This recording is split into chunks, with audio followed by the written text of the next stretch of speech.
Press Club of the Philippines ang pagtatangka ni Construction Workers Solidarity Party List Representative Edwin Garjola na makakuha ng gag order laban sa online news outlet na Bilyonaryo.com.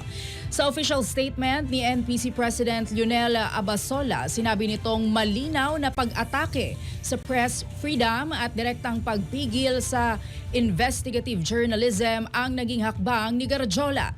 Taliwasan niya ito sa itinatakda ng Republic Act No. 11458 na nagpapalawak sa proteksyon sa mga mamahayag.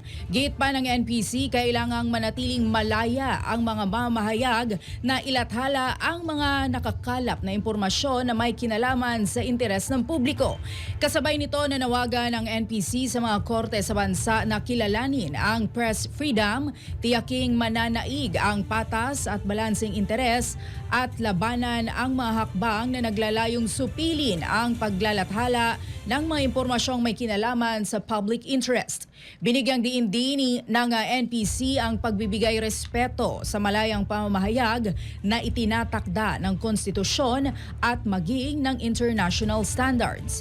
Dapat din anilang manaig ang maingat at transparent na paghawak sa mga confidential na impormasyon at mga source nito.